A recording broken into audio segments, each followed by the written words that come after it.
In today's video, I'll be talking you through the structure of general practice. How does it actually work? I'll be discussing key terms that you should be aware of if you want to become a GP or if you're just interested in learning about general practice for your own knowledge base.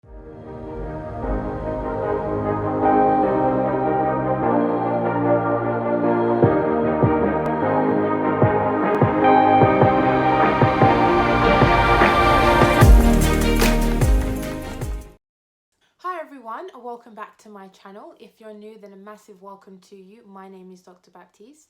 I work as a portfolio GP. If you are new and you haven't subscribed, then why not consider subscribing, because I have loads of useful content to support you on your medical career journey. And as always, make sure you give the video a thumbs up if you enjoyed it.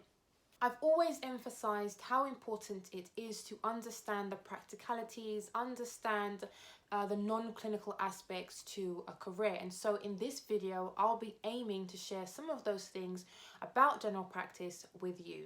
This was something that I wasn't even taught during my GP training formally. Yes, you ask people questions, but I personally feel that the things I'm going to discuss in the video should be taught formally in the curriculum, in the GP training curriculum, and even in the foundation program.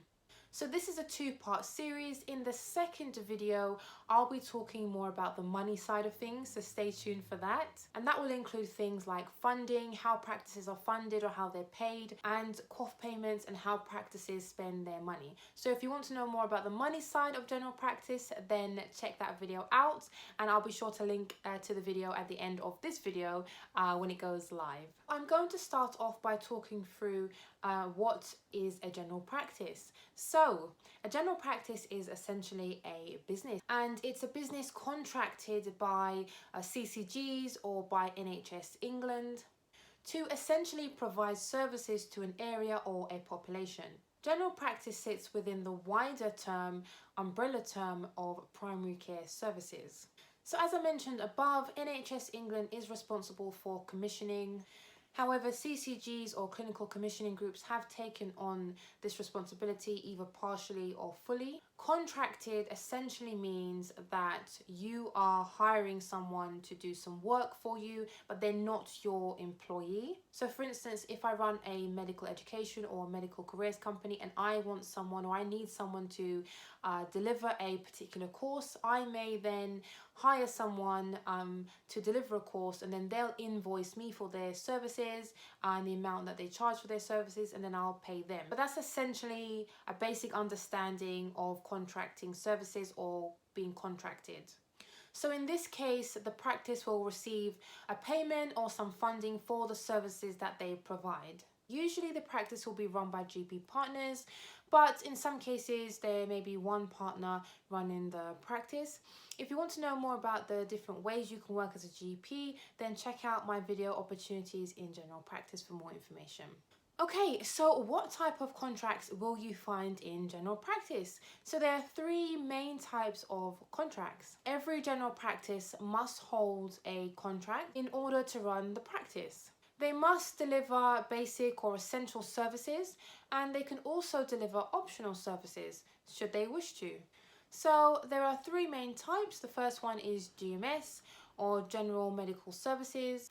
Now this is the standard GP contract, and most practices will hold this type of contract. This contract is negotiated nationally by the BMA and NHS England, and then it's used by CCGs or NHS England to contract the various surgeries. Then you have PMS, or Personal Medical Services. This type of contract is the least likely to be held by practices according to the data from 2018-2019. This contract is agreed locally between CCGs or NHS England and GP surgeries, and this contract allows a bit more flexibility than the standard GP contract as mentioned above. Finally, you have APMS, or Alternative Provider Medical Services. Now this contract has the most flexibility, but it's the least likely contract to be held by GP practices. So with this type of contract, private companies or other organizations provide services other than the GP surgery. So now I'm going to talk about the things that are actually in a contract.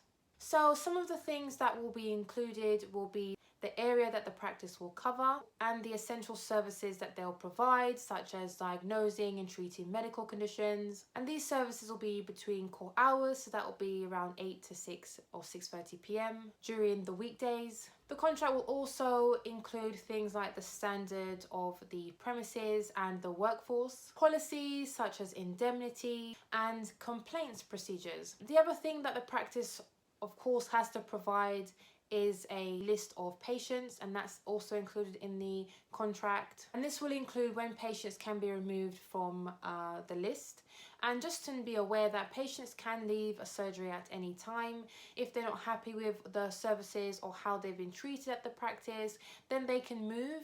They can go to another GP surgery and get set up there, and all they have to do is register, and then their notes will be sent electronically from their previous practice to their current practice. Now, in terms of other services that can be provided, there are out-of-hours services. So this is outside of core hours. In some places, GP surgeries will group together in order to provide out-of-hours care. And other services will include things like contraceptive services, so inserting implants, inserting Mirena or copper coils, minor surgeries such as removing ingrown toenails. And so practices can opt out of these additional services, but there are many practices that offer a range of these optional services.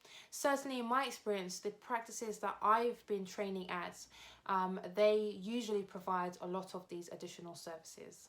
There are direct enhanced services and local enhanced services. So examples of the above would include mental health services and alcohol and substance misuse support. So that's all I'm going to talk about in this video. Like I said, there will be a second video talking about the funding or the payments that practices receive and how they spend their money. So make sure you stay tuned for that. I hope you gained more of an understanding about general practice, about the way it's structured and how it's run.